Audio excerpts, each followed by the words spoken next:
What is up, guys? Rickackis here, and in today's video we're going over everything known about Mass Effect Andromeda so far. Now, I am a massive Mass Effect fan, pun intended. I've been playing this series since it first came out, and some of you watching this video may actually have subscribed to me from back in the day when I posted Mass Effect 3 multiplayer videos, which were terrible. I don't know what I was thinking with that mic. In any event, this video again is going over absolutely everything we know so far about the next entry in the Mass Effect series, Mass Effect Andromeda. Now, all of this information was gathered by Reddit user Benetilio, and I'll link the full document in the description down below. Now, I'm making this video because as a Mass Effect fan, I would absolutely want to watch this video. It's actually really hard to gather all of the information about Mass Effect Andromeda in one place, so here it is. Now, in the background is going to be some Mass Effect 3 multiplayer gameplay. I actually mainly played on Xbox back in the day, but I actually got it again for the PC. I don't know why, just to play it again. And actually, if you can find Mass Effect 3 on sale, I would definitely recommend buying it. There's still a dedicated PC crowd that play this game even today. Now, without further ado, let's get started with the basics. What is Mass Effect Andromeda coming out on, and when is it coming out? Well, it's coming out on next-gen platforms only, so Xbox One, PlayStation 4, and the PC. And when is it coming out? It's coming out later in the year 2016 or early in the year 2017. That's when it's estimated to come out. However, it is entirely possible that delays push it back further than that. Now, what exactly is Mass Effect Andromeda? Well, the developers were key to stress that it is still a Mass Effect game. It is still in canon to the Mass Effect franchise. However, the storylines and old friends that you know from the original Mass Effect trilogy really won't have a part in this new Mass Effect. Shepard will not have any part in Mass Effect Andromeda. Mass Effect Andromeda, the title actually kind of says a lot. Andromeda, for those of you who don't know, is the nearest galaxy to ourselves currently in the Milky Way. And although the Mass Effect franchise was very futuristic and you were encountering aliens and traveling all over the galaxy, you were still only in the Milky Way galaxy. This will be the first time in the Mass Effect franchise that we are traveling outside of the Milky Way, again, to the Andromeda galaxy.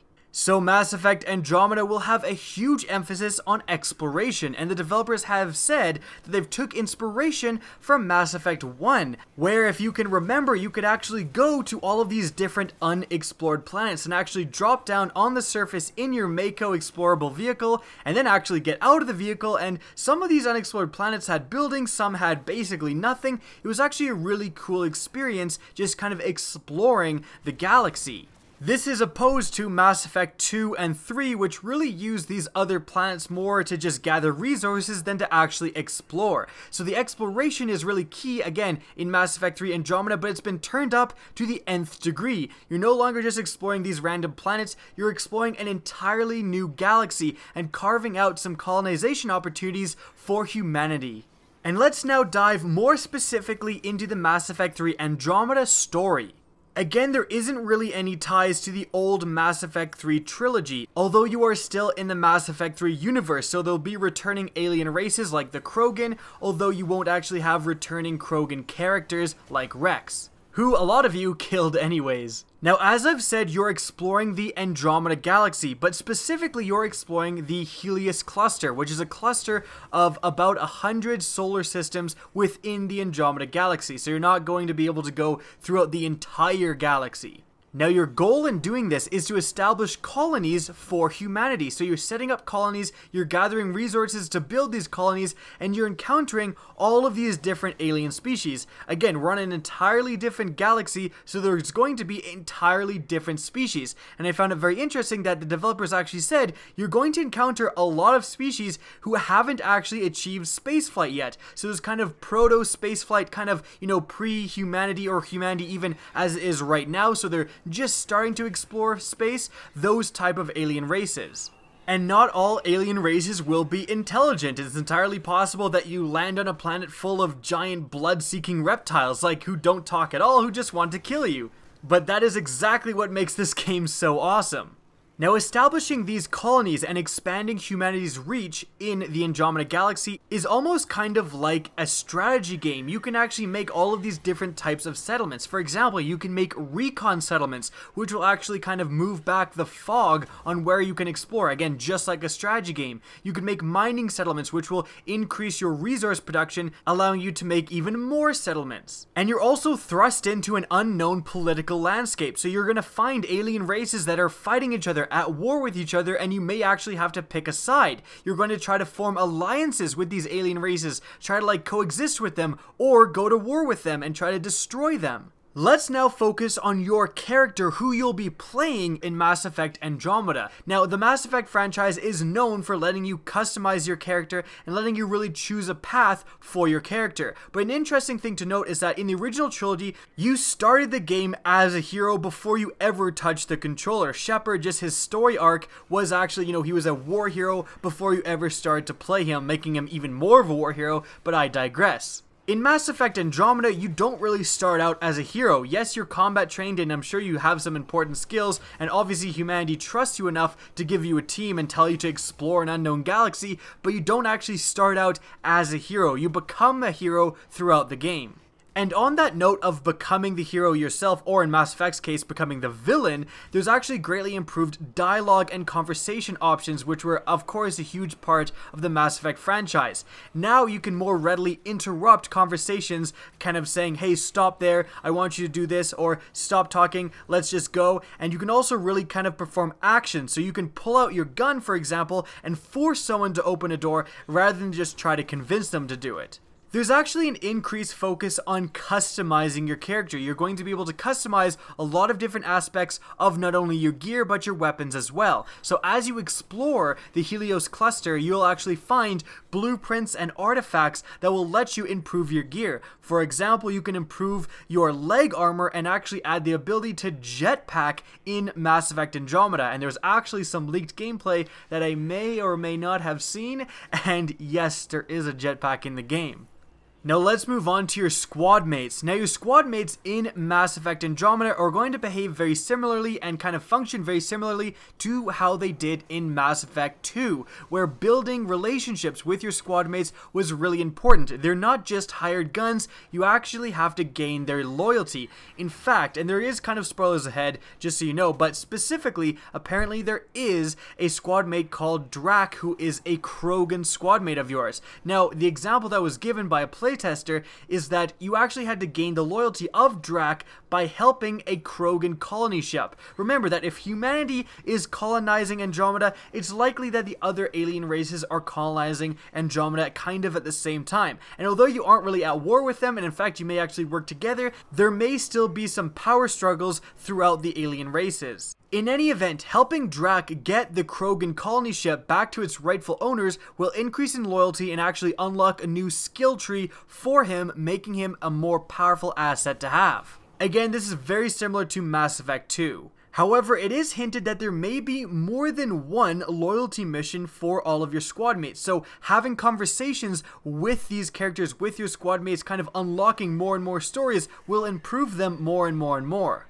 And we've kind of touched on alien races, but what other alien races are returning in Mass Effect 3 Andromeda? Well, it turns out probably all of them. In fact, at a PAX focus group, BioWare actually showed off a lot of the different CGI renders of these different aliens that, again, are returning in Mass Effect 3 Andromeda. They showed off the Asari, they showed off the Solarians, they showed off Krogans and humans, all running on the Frostbite 3 engine. Should have mentioned this sooner, but again, Mass Effect Andromeda is going to be built around Frostbite 3. Absolutely gorgeous engine, so I can't wait for that. But that new engine is also going to allow for a lot more recognizable features between different aliens. Just like how humans have different features, the Asari will also have very different recognizable features. Now let's talk about some new alien races. What are some different Andromedan alien races that you'll encounter? Now first off, these new alien races are going to be coming in all shapes and sizes. It's kind of a running joke within Mass Effect that apparently every Asari, every Krogan, every Solarian, every human is all the same size in the game, but in Mass Effect Andromeda you'll be finding alien races that are all different shapes and sizes. In fact, there was 2 completely new Andromedan alien races revealed. The first one is the Ket. These are one of the evil alien races in the game, and you'll actually kind of get experience and really help out your allies by destroying their military outposts within the game. Now, the look of the Ket is kind of described as Vorcha crossed with Collectors. They're very bony, they're very skeletal, and they look pretty crazy, apparently. There's also another new alien race known as the Remnants. These are described as a once powerful and mysterious alien race, and they somewhat look like classic sci-fi fantasy golems with kind of sleek, rocky, or metallic bodies with glowing bright lines, kind of like the Tron movie get-ups. And again, these are just 2 of potentially dozens of new alien races. Now let's shift the focus onto gameplay, specifically exploration. Now, one of the goals of the design teams was to really diversify the different planets you're going on. Now, in Mass Effect 1, although they're kind of, deriving inspiration from Mass Effect 1, a lot of the Mass Effect 1 planets were very, very similar. They've really tried to change this in Mass Effect Andromeda. Some will have, giant exploding volcanoes, some will be grassy fields, and everything in between. And again, the design team is aiming for around 100 different planets. And I mentioned the jetpack before, and that's really going to be an awesome tool to help you explore these worlds in Mass Effect Andromeda. And another tool to help you explore is the new Mako vehicle. Now, the Mako in Mass Effect Andromeda kind of serves the same purpose as the Mako in the original Mass Effect. It's just really a very useful tool to get around the large areas of the planets very quickly. And in fact, Mass Effect 3 Andromeda emphasizes this even more, taking away the cannon from the Mako and just making it an all-around more agile, responsive, and quick-to-transport vehicle. It's also said that you can actually upgrade your Mako in a ton of different ways. You can add boosters, you can add shield generators, all of these different things to help you in your exploration. Now, moving on, you're going to have a new ship called the Tempest, apparently, and this is really going to act kind of as it did in Mass Effect 3 as a command zone. From your ship, you can change your character's inventory, you can mess around with your squad mates, you can also go from planet to planet to planet. Again, you're doing most of your traveling, most of your customization, all within your ship. And you'll be happy to hear that apparently when transferring from your ship, maybe down to your Mako, down to the planet, there's a really heavy emphasis on eliminating loading screens in the game. So you may just have to watch an animation of your character getting into the Mako, but aside from that, there's really no atrocious loading screens like there were in Mass Effect 2. Now let's talk about combat in Mass Effect Andromeda. Now, although the combat is going to be similar to what it was in Mass Effect 3, there are some things done to really spice it up. For example, your Omni tool will have a much better presence in the battlefield, and it can do a lot more things now. In fact, apparently you can actually deploy a shield from your Omni tool at a touch of a button. There's going to be a mix of thermal clips and cooldown weapons in Mass Effect Andromeda, kind of what it was at the end of Mass Effect 3. After a bunch of DLCs were added into Mass Effect 3, especially the multiplayer, at the end of the game there was plenty of guns that still used thermal clips, but there's also quite a few guns that use the cooldown system. And apparently there is mods that will allow you to switch between these 2 different systems for certain weapons. So you can choose, if you have a weapon, to make it use thermal clips or have a cooldown. Now let's move on to multiplayer, which really interests me because I absolutely loved Mass Effect 3's multiplayer. Now, at its core, the multiplayer in Mass Effect Andromeda will be somewhat similar to what it is in Mass Effect 3, kind of a pseudo-horde mode, although there will be great improvements in the Mass Effect Andromeda's multiplayer. Some of the examples were saying that you can go and disable a bomb near a colony, you can assassinate a target, defend a settlement against a bunch of attackers, recover a remnant artifact before an outlaw gang gets there. So there's a bunch of different angles to take on this traditional horde mode. However, the interesting part is that there has been great improvements to make multiplayer more inclusive and kind of fit better in with the storyline. Now, how this works is that while you're exploring the galaxy in single player mode, you're going to encounter strike missions. You can actually form an AI strike team with resources and send them down to do these strike missions. So literally, while you're playing the single player campaign, you come across a strike mission, you can send your strike team down to do it, and in about 20 minutes real time, they will potentially have completed that mission and come back to you with a reward while you're still playing single player and doing something else. Or Or, when you encounter these strike missions, you can go in by yourself with one of your multiplayer characters and then again play that traditional multiplayer game modes. Now, of course, when you do personally take on these strike missions, you can recruit some friends, up to 4 players, to do these missions, and also when you beat it by yourself, there is going to be slightly better rewards than just sending your AI to do it. Additionally, the currency you're going to be earning in these strike missions apparently also is used in single player, so it's a much more inclusive experience. And this is really awesome because if they follow the Mass Effect 3 style of free DLC and you're earning this currency, and of course you can buy the currency for real money, I'm fine with that if they still follow the Mass Effect 3 model of free DLC. That's going to mean that all of these DLC weapons are going to transfer into single player as well. Now lastly, let's talk about some of the specific locations within Mass Effect Andromeda. Firstly, there is kind of a Citadel-like hub. There's another place, again, it's very similar to the Citadel. It's kind of going to be a main hub where you get a lot of your different storyline missions from.